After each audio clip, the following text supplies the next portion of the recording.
Hi hello welcome back to my channel Telugammai Sriveni. Hi friends, అందరూ బాగున్నారా? నేనైతే చాలా బాగున్నాను.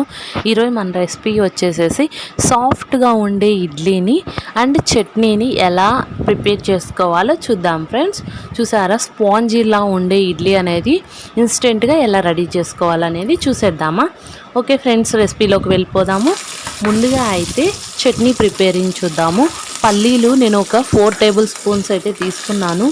ఒక 5-6 పచ్చిమిర్చిని అయితే యాడ్ చేసుకున్నాను ఫ్రెండ్స్. ఇలాగ బాగా దోరగా వేయించుకోవాలన్నమాట. ముందైతే పల్లీలు అండ్ పచ్చిమిర్చిని బాగా చూయిస్తున్న విధంగా వేయించుకోవాలి. దీంట్లోనే మీరు జీలకర్ర, కొంచెం వచ్చేసరికి చిన్నుల్లిపాయలు ఒక 2 రెమ్మలు అయితే వేసుకోవచ్చు. నేను చాలా సింపుల్గానే చూపిస్తున్నాను. సో ఇలా అన్నమాట. సో నేను అదే బాండ్లీలో పచ్చిమిర్చి అండ్ పల్లీలు పక్కగా తీసుకొని తాలింపు అనేది కూడా అదే బాండ్లీలో రెడీ చేసుకున్నాను.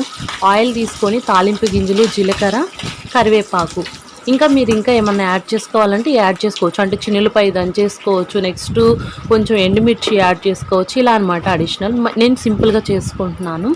సో ఇప్పుడైతే మనము వేయించుకున్న ఇంగ్రీడియంట్స్ని రోలు నీట్గా క్లీన్ చేసుకొని అందులో దంచుకోవడం చూపిస్తాను. పల్లీలు, పచ్చిమిర్చి, కొద్దిగా జీలకర్ర, కొద్దిగా సాల్ట్ నేను యాడ్ చేశాను. ఈ 4 కలిపి మనం దంచేసేసుకుంటున్నాము.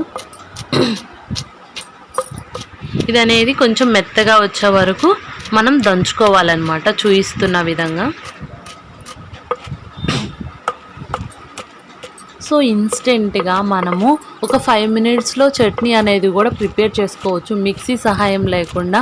రోటి పచ్చడే అన్నమాట. సో ఇది ఒక 5 నిమిషాల్లో మనం రెడీ చేసేసుకోవచ్చు అన్నమాట.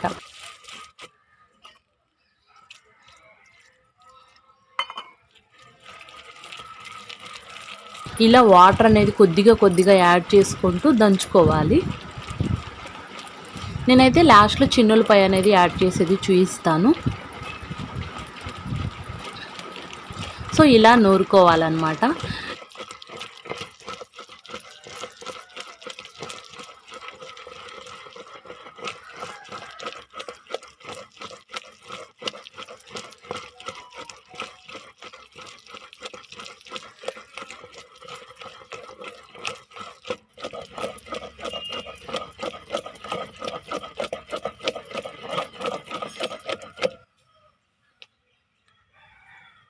సో ఇప్పుడైతే నేను చిన్నులపై అనేది యాడ్ చేశాను.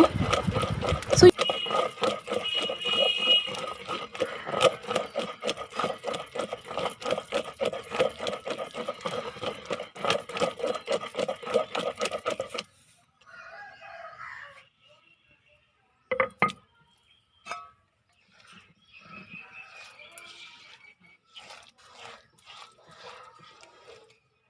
సో ఇప్పుడైతే పచ్చడి రెడీ అయ్యింది. నేనైతే ఒక గిన్నెలోకి తోడుకుంటున్నాను.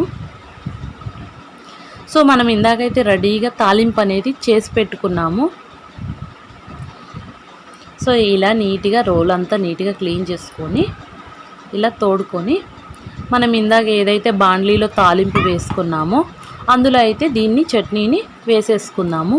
దీంట్లో సరిపడినంత వాటర్ తీసుకొని ఇంకా సాల్ట్ ఏమన్నా పడాల్సి వస్తే సాల్ట్ కూడా వేసుకొని మిక్స్ చేసుకొని పక్కన ఉంచేసుకోండి. ఇంతే ఫ్రెండ్స్, చట్నీ అయితే రెడీ అయిపోయింది. నెక్స్ట్ ఇడ్లీ రవ్వ అనమాట. ఇప్పుడు ఇడ్లీ రవ్వ మీకు ఎలాగ మిక్స్ చేయాలనేది కూడా నేను చెప్పాను. సో మార్నింగ్ టైంకి ఇలా పులిసిందనమాట పిండి అనేది. మీకు కావాల్సినంత క్వాంటిటీ అయితే పక్క గిన్నెలోకి తీసుకోండి. అందులోకి కొద్దిగా సాల్టు, కొద్దిగా జీలకర్ర, ఇవి 2 మీకు జీలకర్ర అనేది కావాలి అంటే యాడ్ చేసుకోండి, లేదు నార్మల్గా చాలనుకుంటే సాల్ట్ ఓల్ని యాడ్ చేసుకొని ప్రిపేర్ చేసుకోండి ఫ్రెండ్స్. బాగా మిక్స్ చేసుకోండి. ఇప్పుడైతే ఇడ్లీ పాత్ర తీసుకొని నెక్స్ట్ ఒక గ్లాస్ వాటర్ అయితే యాడ్ చేసుకుందాము. సో ఇప్పుడైతే ఇడ్లీ గిన్నెలు ఉంటాయి కదా, దానికి కొద్దిగా ఆయిల్ అయితే రాసుకుందాము ఫ్రెండ్స్. మూడిటికి ఇందులో 3 గిన్నెలు అయితే వస్తాయి. ఆ మూడిటికి అయితే ఆయిల్ అప్లికేషన్ ఇచ్చుకుందాము.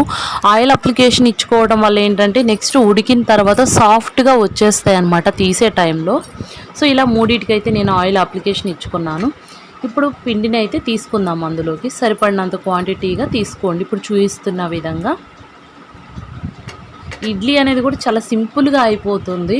మనకి దోసకైనా కానీ మినపప్పు బియ్యము కొంచెం ప్రొసీజర్ ఉంటుంది. దీనికైతే ఓన్లీ మినపప్పు మాత్రమే ప్రొసీజర్ అనమాట. మినపప్పు గ్రైండ్ చేసుకున్నామంటే ఇడ్లీ రవ్వ జస్ట్ నార్మల్గా కడిగేసేసి మిక్స్ చేసేసుకోవచ్చు. సో సింపుల్ అనమాట. ఈసారి నేను అది వీడియో అనేది కూడా ఫుల్గా చూపిస్తాను. సో ఇలా ఇడ్లీని అయితే రెడీ చేసుకొని మూత పెట్టేసేసుకొని ఇప్పుడైతే గ్యాస్ వెలిగించుకుందాము. గ్యాస్ వెలిగించుకొని గ్యాస్ కూడా హైలో ఉండకూడదు, సిమ్లో మాత్రమే ఉండాలి. ఇప్పుడు ఈ ఇడ్లీ పాత్రని షిఫ్ట్ చేసుకొని ఒక 10 మినిట్స్ అయితే మనము బాయిల్ అవ్వనివ్వాలన్నమాట. 10 మినిట్స్ ఉడికితే సరిపోతుంది, అది సిమ్లోనే ఉండాలి. 10 మినిట్స్ తర్వాత మూత తీసి ఒకసారి చెక్ చేసుకుందాము. అంటే జస్ట్ ఇడ్లీని అలా టచ్ చేస్తే మన చేతికి అంటుకోకూడదు అన్నమాట, పిండి పిండిగా అంటుకోకూడదు. సో ఇలా అయితే మనం చెక్ చేసుకుంటే ఇది బాయిల్ అయినట్టు. ఇప్పుడైతే ఒక గిన్నెలోకి తీసుకొని మనకి వేడి వేడి ఇడ్లీ తినడానికి రెడీ అనమాట. చట్నీ ఇంకా ఇడ్లీ చూడండి స్పాంజిలా ఉంటాయి. ఇడ్లీ అనేది కూడా చాలా సాఫ్ట్గా కూడా ఉంటుందన్నమాట. సో మన వీడియోస్ కనుక మీ అందరికీ నచ్చినట్లయితే ప్లీజ్ లైక్ చేయండి, షేర్ చేయండి, సబ్స్క్రైబ్ చేసుకోండి. అందరూ మన ఛానల్ని ఫాలో అవ్వండి ఫ్రెండ్స్. Bye friends.